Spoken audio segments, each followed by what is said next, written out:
वंदे मातरम विद्यार्थी मित्रों, आज मैं आप लोगों को बीए का इम्पोर्टेंट टॉपिक आर्थिक प्रवृत्ति के प्रकार बताने वाला हूँ। Audio jump.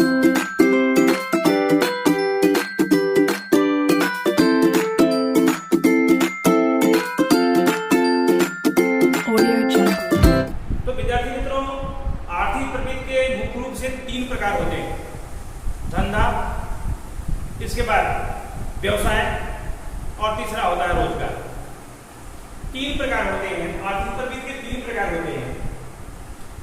पहला धंधा, व्यवसाय और तीसरे नंबर का होता है रोजगार।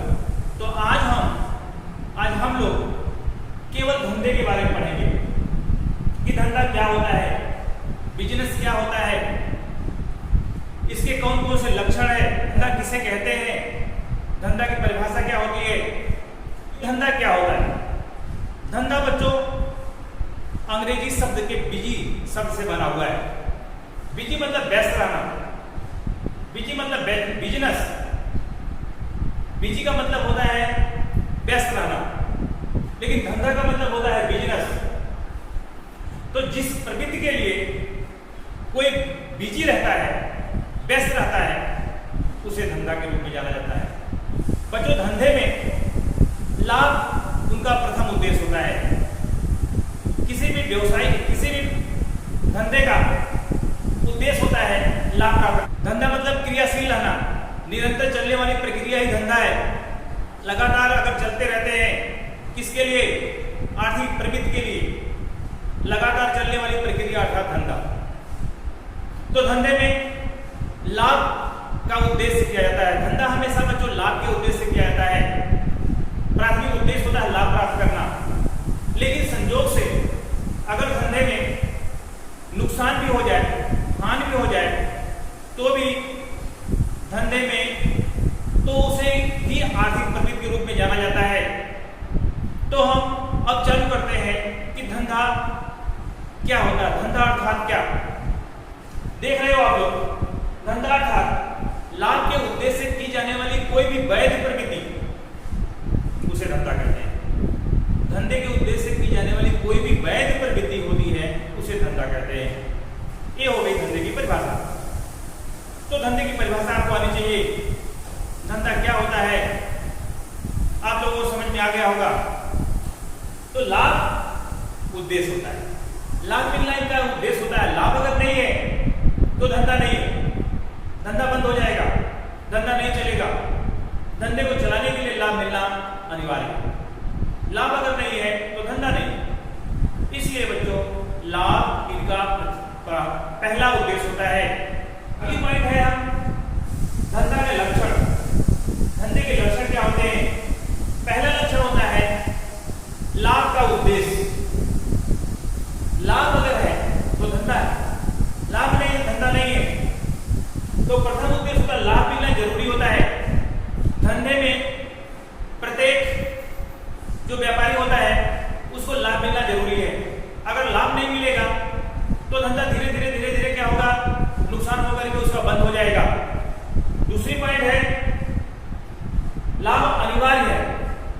लाभ मिलना जरूरी है, लाभ अनिवार्य है।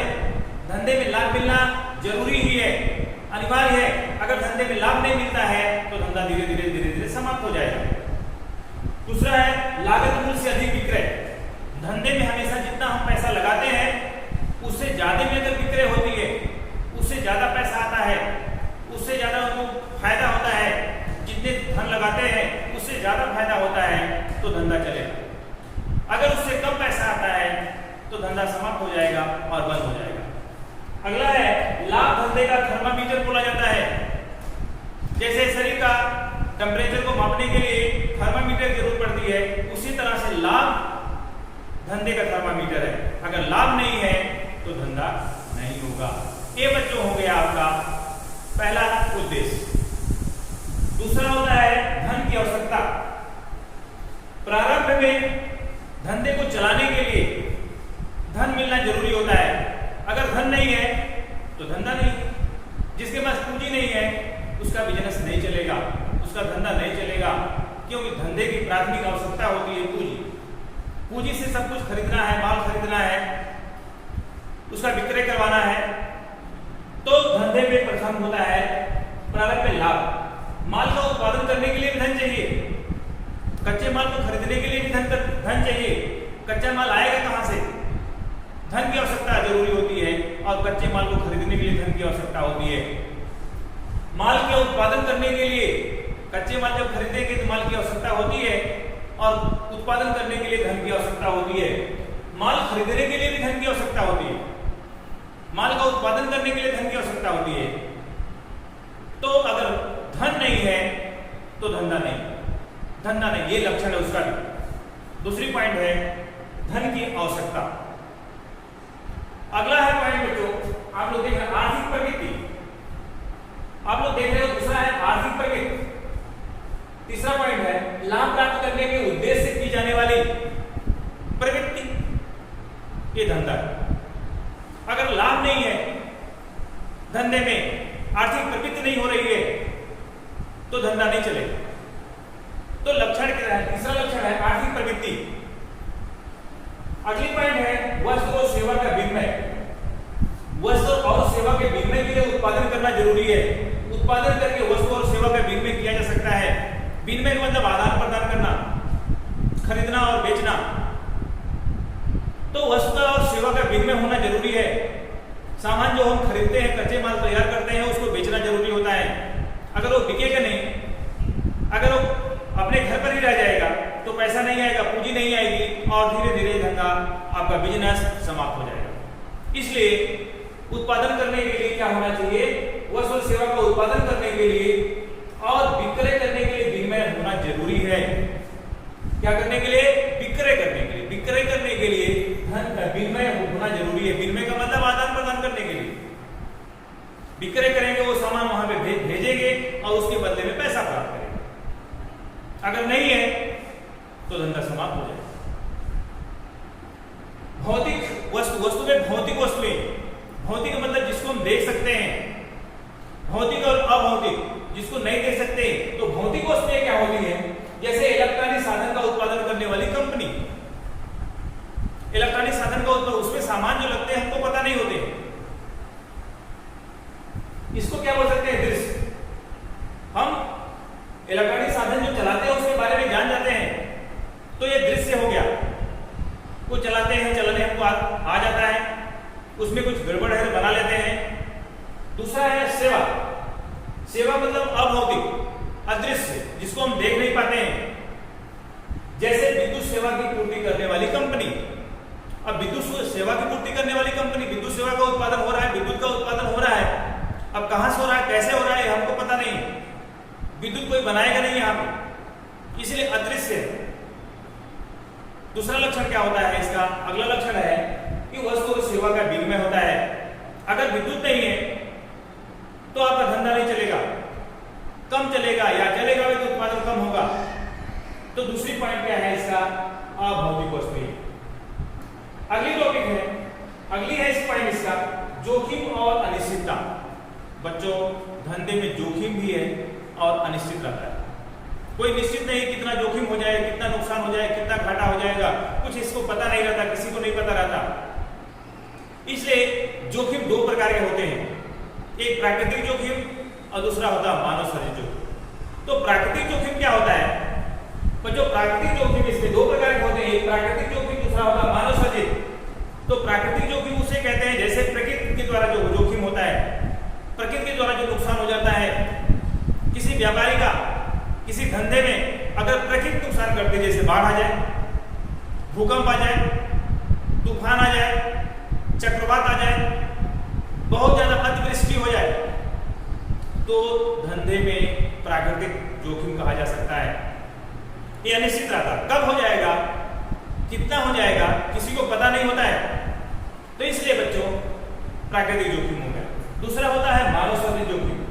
मानव सर्जित जोखिम उसे कहते हैं जैसे मानव द्वारा जो होता है, जैसे हड़ताल करते कोई, चोरी हो जाए, लूटमार हो जाए, इस तरह से अगर ऐसी चीजें हो जाती हैं जो मानव कर सकता है, तो उसे मानव सृजित जोखिम के रूप में जाना जाता है। जो मानव द्वारा जोखिम होता है, मानव के द्वारा नुकसान होता है, तालाबंदी हो जाए तो ये होता है मानव सृजित जोखिम। अगली पॉइंट है, आप लोग देख सकते हैं, तुष्टिगुण का सृजन। तुष्टिगुण का सृजन, तो तुष्टिगुण अर्थात वस्तु और सेवा की उपयोगिता द्वारा उसके उपभोगकर्ता को संतुष्ट करना, अर्थात तुष्टिगुण का सृजन। क्या क्या है? वस्तु और सेवा की उपयोगिता द्वारा उसके उपभोक्ता को संतुष्ट करना। उपभोक्ता कैसे संतुष्ट होगा? वस्तु और सेवा की उपयोगिता द्वारा। अगर वस्तु और सेवा का उपयोग करने के बाद उसको संतुष्टि मिले, वो संतुष्ट हो जाता है, तो तुष्टिगुण उसको कहा जाएगा। तभी उसको संतोष प्राप्त। जैसे हम कोई सामान खरीदते हैं, खरीदने के बाद उसमें हमको संतोष मिल जाए, हाँ सामान अच्छी थी, हमको संतोष हो जाए, हाँ जो हमने खरीदा, जैसे कोई टीवी खरीद लिया तो उसको लगे कि हाँ हमारी टीवी सही है। लेकिन ऐसी टीवी खरीद ले या घर में आकर बिगड़ जाए, 1 महीना 15 दिन चले, इसके बाद बिगड़ती रहे, तो आपको संतोष नहीं होगा। तो संतोष 3 प्रकार के होते हैं, तुष्टिगुण 3 प्रकार के होते हैं। पहला है जो संतोष 3 प्रकार के होते हैं। पहला है स्वरूप के आधार पर। जैसे कच्चे माल का उत्पादन करने के बाद उसको कुछ नया बनाया जाता है, तो नया बनाने के बाद कुछ बन गई चीज, जैसे लोहा है। लोहा पहले से पंखा नहीं रहता, फैन नहीं रहता, या कोई लोहे की सामान नहीं रहती, उसमें सलिया नहीं रहती।